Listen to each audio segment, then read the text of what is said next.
Hello friends, good evening. Dream of Bharat के online platform पे आप सभी का स्वागत है। फ्रेंड्स, हम पुनः उपस्थित हैं, क्लास को कंटिन्यू करेंगे। आज हम लोग बात करेंगे, आज आश्रम व्यवस्था पर चर्चा होगी। आश्रम व्यवस्था बहुत ही इम्पोर्टेंट टॉपिक है, तो आइए बिना समय गवाए क्लास को कंटिन्यू करते हैं। अगर हम आश्रम व्यवस्था की बात करें तो आश्रम व्यवस्था कॉन्सेप्ट यह वैदिक काल में आया। वैदिक काल में सिर्फ 3 आश्रमों का उल्लेख होता है, लेकिन बाद में उत्तर वैदिक काल में चतुर्थ आश्रम का भी उल्लेख होता है। अब हम बात करते हैं कि आश्रम का अर्थ क्या होता है। आश्रम का अर्थ होता है परिश्रम के बाद विश्राम करना, परिश्रम के बाद विश्राम करना।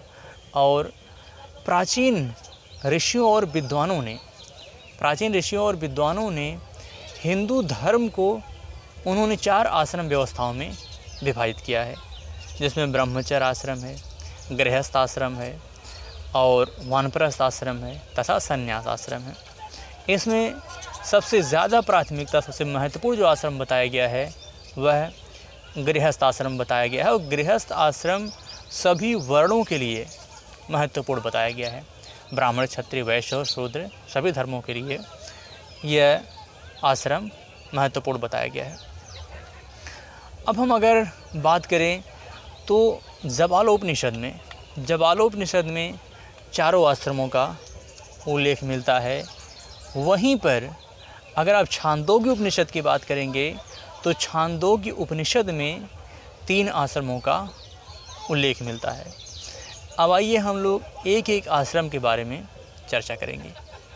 पहले हम बात करते हैं, सबसे पहला जो आश्रम व्यवस्था है वह है ब्रह्मचर्य आश्रम व्यवस्था। ब्रह्मचर्य आश्रम व्यवस्था की बात करें तो ब्रह्मचर्य आश्रम, इसमें व्यक्ति के यह 1 वर्ष से लेकर के, यानी कि प्रारंभ से लेकर के 25 वर्ष तक का जो समय है उसे हम ब्रह्मचर्य आश्रम कहते हैं। इस आश्रम में व्यक्ति आश्रम में रह करके या गुरु के समीप रह करके वह अध्ययन और अध्यापन करता है, यानी कि शिक्षा ग्रहण करता है, ज्ञान प्राप्त करता है। इस आश्रम में इसे ब्रह्मचर्य आश्रम कहा जाता है। और ब्रह्मचर्य आश्रम की अगर आप बात करेंगे तो बौधायन धर्म सूत्र में यह उल्लेख मिलता है कि हालांकि जो शिक्षा प्रारंभ होती है वह उपनयन संस्कार के साथ प्रारंभ होती है, और ब्राह्मण व्यक्ति का उपनयन संस्कार 8 वर्ष में होता है। और वो शिक्षा जो प्रारंभ होती है वह गायत्री मंत्र के उच्चारण के साथ प्रारंभ होती है, और साथ ही साथ इसका यह उपनयन संस्कार बसंत ऋतु में होता है। बौधायन धर्म सूत्र के अनुसार यह उल्लेख देखने को मिलता है। इसके अलावा अगर हम दूसरा देखें तो ब्राह्मण का उपनयन संस्कार 11 वर्ष की अवस्था में होता है। ब्राह्मण का उपनयन संस्कार 11 वर्ष की अवस्था में होता है। और ग्रीष्म ऋतु में जो है इसका उपनयन संस्कार होता है। साथ ही साथ यह जो है त्रिष्टुप मंत्र के उच्चारण के साथ इसका क्षत्रिय का उपनयन संस्कार होता है। और वहीं पर अगर हम वैश्य के उपनयन संस्कार की बात करें तो वैश्य का उपनयन संस्कार 12 वर्ष की अवस्था में शरद ऋतु में और साथ ही साथ जगति मंत्र के उच्चारण के साथ इसका उपनयन संस्कार होता है। 25 वर्ष की उम्र में व्यक्ति शिक्षा प्राप्त करने के बाद वह धीरे धीरे 25 वर्ष के बाद गृहस्थ आश्रम में प्रवेश कर जाता है। जो व्यक्ति जीवन पर्यंत शिक्षा ग्रहण करता है उसे नैष्ठिक कहा जाता है। जो जीवन पर्यंत शिक्षा ग्रहण करता है। वहीं जो निश्चित समय तक शिक्षा ग्रहण करते हैं उन्हें उपकुर्वाण कहा जाता है। वहीं आश्रम में रह करके जीवन पर्यंत शिक्षा ग्रहण करने वाली महिलाओं को ब्रह्मवादिनी कहा जाता है। जीवन पर्यंत आश्रम में रह करके शिक्षा ग्रहण करने वाली महिलाओं को ब्रह्मवादिनी कहा जाता है। वहीं एक नियमित उम्र तक शिक्षा ग्रहण करने वाली महिलाओं को सद्योवधू कहा जाता था। सद्योवधू जो एक निश्चित समय तक शिक्षा ग्रहण करते थे आश्रम में, उस महिलाओं को सद्योवधू कहा जाता था। अब हम बात करेंगे गृहस्थ आश्रम की। गृहस्थ आश्रम चारों आश्रमों में सबसे महत्वपूर्ण आश्रम बताया गया है और यह आश्रम सभी वर्णों के लिए महत्वपूर्ण बताया गया है। इसी आश्रम में अब देखेंगे तो 25 वर्ष से लेकर के 50 वर्ष तक का जो समय है उसे गृहस्थ आश्रम कहा जाता है। और गृहस्थ आश्रम में व्यक्ति अपने सभी कामों को वह पूर्ण कर लेता है।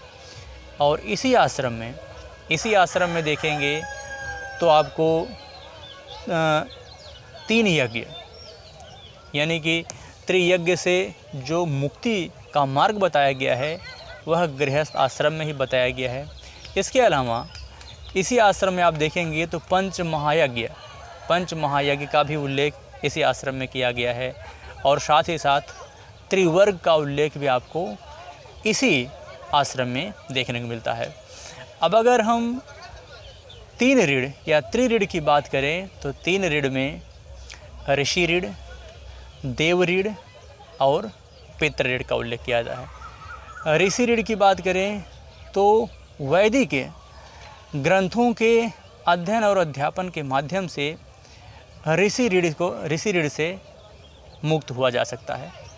ऋषि ऋण से मुक्त होने के लिए वैदिक ग्रंथों के अध्ययन और अध्यापन का कार्य करना पड़ता था। वहीं पर अगर हम पितृ ऋण की बात करें तो पितृ ऋण, ऋषि ऋण, पितृ ऋण में यानी कि अगर आप देखेंगे तो इसी आश्रम व्यवस्था में, गृहस्थ आश्रम व्यवस्था में ही हर व्यक्ति को पितृ ऋण से मुक्त होना आवश्यक बताया गया है और पिता बन करके उस ऋण से मुक्त हुआ जा सकता है। इसके अलावा ऋषि ऋण, देव ऋण और देवताओं की स्तुति में उनका जो है पूजा अर्चना करके देवताओं के प्रति कृतज्ञता व्यक्त करके इस ऋण से भी मुक्त किया जा सकता है। इसके अलावा अगर हम पंच महायज्ञ की बात करें तो इसी आश्रम व्यवस्था में पंच महायज्ञ का भी उल्लेख देखने को मिलता है, जिसमें कुल 5 महायज्ञ हैं। एक पहला हो गया ब्रह्म या ऋषि यज्ञ, ब्रह्म यज्ञ या ऋषि यज्ञ। दूसरा है देव यज्ञ, पितृ यज्ञ, भूत यज्ञ और मनुष्य यज्ञ।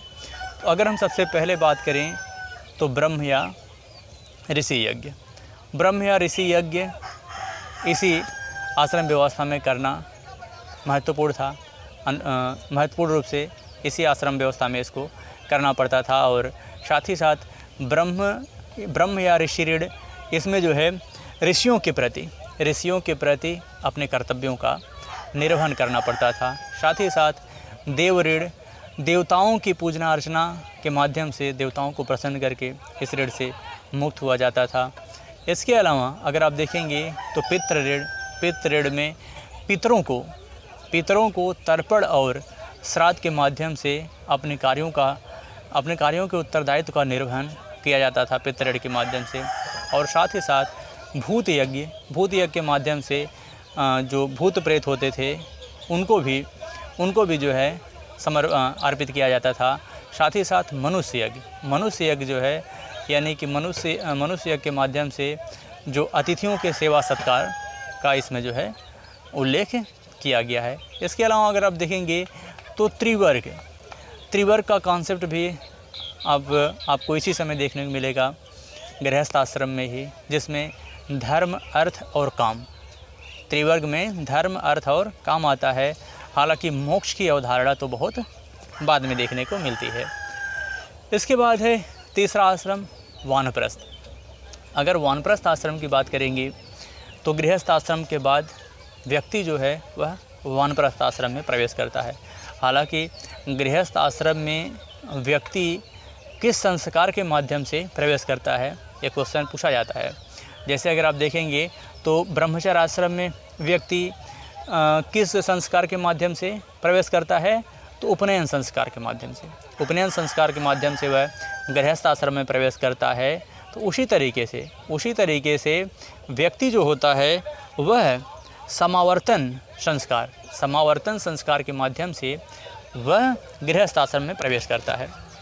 वानप्रस्थ आश्रम देखेंगे तो 50 से लेकर के 75 तक का जो समय है वह वानप्रस्थ आश्रम के अंतर्गत आता है।